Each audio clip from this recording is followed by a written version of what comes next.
নমস্কার বন্ধুরা, সুজাতা কিচেনে আপনাদের সকলকে স্বাগত। বড়দিনের অনেক শুভেচ্ছা, অনেক ভালোবাসা সবাইকে। আর বড়দিন উপলক্ষে ঘরে যা আছে তাই দিয়ে একটা কেক বানিয়ে ফেলবো, চলো দেখি। 25শে ডিসেম্বর 12টা বেজে গেছে, রাত্রি 12টার পর আমরা কেক কাটছি। আর এই কেকটা আজকেই বানিয়েছি সন্ধেবেলা, আর বানিয়ে এই কেকটা কাটছি। যীশু খ্রিস্টের আজকে যেহেতু জন্মদিন, তাই বার্থডে উপলক্ষে। এদিকে আসো।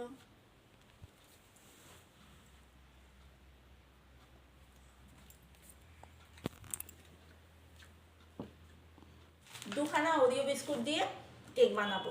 আর যেহেতু 25শে ডিসেম্বর বাড়িতে কেক করবো না তা হয়, তাই ঘরে দুখানা ওরিও বিস্কুট ছিল, আর এই দুটো বিস্কুট দিয়ে আজকে কেকটা বানাবো। চলো দেখি। প্রথমে এই চিনিটা গুঁড়ো করে নিয়েছি, চিনিটা ঢেলে নিচ্ছি। এবার এর মধ্যেই আমাকে নিয়ে তো বিস্কুটগুলোকে দিয়ে দিচ্ছি ভেঙে। ঘরে মাত্র দুখানা এরিয়ে বিস্কুট ছিল, তা ভাবলাম 24শে ডিসেম্বরের দিন রাত্রিবেলা একটু কেক কাটিং করব। যীশু খ্রিস্টের সাজিয়ে ঘরে সাজিয়েছিলাম, যীশু খ্রিস্টের সামনে মোমবাতি জ্বালিয়ে কেক কাটিং করব। যেই ভাবনা সেই কাজ। সন্ধেবেলা ভাবলাম দুটো বিস্কুট আছে, দুটো বিস্কুট দিয়ে কেকটা বানিয়ে ফেলি বলে দুটো বিস্কুট আমি মিক্সিতে দিয়েছি, আর দিয়ে এই বিস্কুট দুটোই একটা পেস্ট বানিয়ে নিয়েছি। এবার এই গুঁড়োটা মানে বিস্কুটের গুঁড়োটা যখন হয়ে গেছে, তার মধ্যে আমি দিয়ে দিচ্ছি দুখানা ডিম। আর একদম ঘরোয়া পদ্ধতিতে তৈরি করেছি, যদি কোনো ভুলভাল থাকে কিছু মনে করবেন না। আর এইখানে দুটো ডিম দিলাম, আর তার মধ্যে আমি যে আমাদের লিকুইড দুধ ঘরে থাকে সেই দুধই দিয়েছি, দুধটা পরিমাণ মতো দিয়েছি। আর এখানে যারা ডিম দেবেন না তারা একটু টক দই ব্যবহার করতে পারেন, ডিম ছাড়া যারা করবেন। আর এখানে পরিমাণ মতো আমি সাদা তেল দিয়েছি, এখানে হাফ বাটি মতো সাদা তেল দিয়েছি। চাইলে এটা বাটারও দেওয়া যায়। আর চিনিটা দিয়েছি, চিনির গুঁড়োটা আমি পরিমাণ মতো দিয়েছি, কারণ চিনি এখানে তো যেহেতু বিস্কুটের গুঁড়োটা, বিস্কুট তো চকলেট বিস্কুট একটু মিষ্টি থাকেই, ওই জন্য বুঝে শুনে চিনিটা দিয়েছি। আর এটাকে একদম পেস্ট করেছি, বেশ অনেকক্ষণ ধরে গ্রাইন্ডিং করেছি, ফলে একটা স্মুথ পেস্ট তৈরি হয়েছে।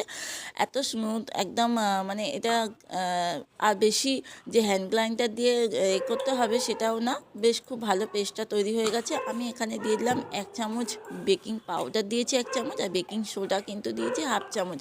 বেকিং সোডা প্রথমে একটু অল্প উঠেছিল বলে তারপরে একটু দিয়েছি, মানে হাফ চামচের একটু কম দিয়েছি বলতেই পারো।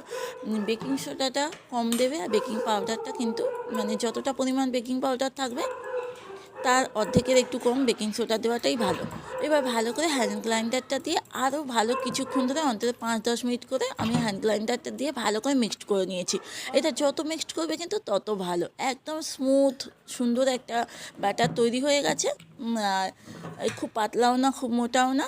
এবার ঘরেতেই আমার মানে একটা জায়গার মধ্যে আমি একটা কাগজ মানে তেল ব্রাশ করে রেখে দিয়েছিলাম কাগজটার ওপর। এবার তার উপরে আমি এই বাটারটা ঢেলে দিচ্ছি, ঢেলে দিয়ে একটু ট্যাপ করে এবার আমি এটাকে বসিয়ে দেবো। আর আমি গ্যাসের মধ্যে একটা প্যান বসিয়ে দিয়েছিলাম, একদম সিমে করে বসিয়ে দিয়েছিলাম, আর তার উপর একটা রিং রেখেছিলাম।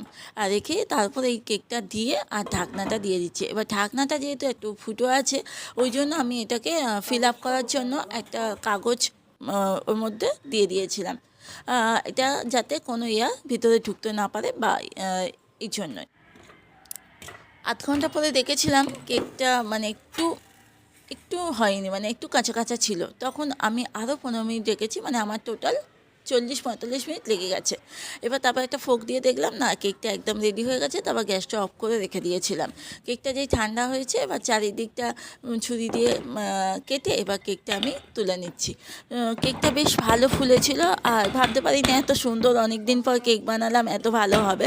আর ঘরের যা জিনিস ছিল তাই দিয়েই বানালাম, যে কেক তৈরি করবো বলে আলাদা কিছু কিনে আনিনি বা কোনো প্রিপারেশনও ছিল না।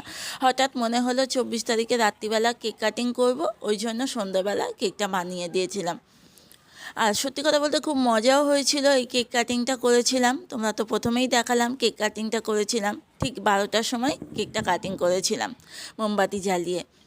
আর এই যে যাই হোক, দেখো এখানে কেকটা একদম রেডি। আর কেকটা ভাবছিলাম ফাঁকা ফাঁকা লাগছে, ওই জন্য ঘরে একটুখানি দিচ্ছিল, ঘরে জেমস ছিল, তাই জেমস দিয়ে এটাকে একটু ডেকোরেটেড করে দিয়েছি যাতে কেকটা দেখতে আর একটু ভালো লাগে।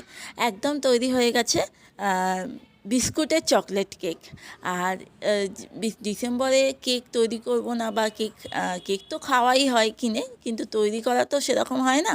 তা আজকে এই যে তৈরি করে যীশু খ্রিস্টের সামনে দিয়েছিলাম, খুব ভালো লাগছিল মনটা। স্পঞ্জি হয়েছে, এই যে একদম নরম। আর কেক খাওয়া হয়ে গেছে, আর 3 পিস মাত্র আছে। আমরা খাবো এইটা, মানে মোটামুটি রাত্রিবেলায় খাওয়া কমপ্লিট। আর কেকগুলো একদম নরম স্পঞ্জি, আর খেতেও খুব টেস্টি হয়েছে।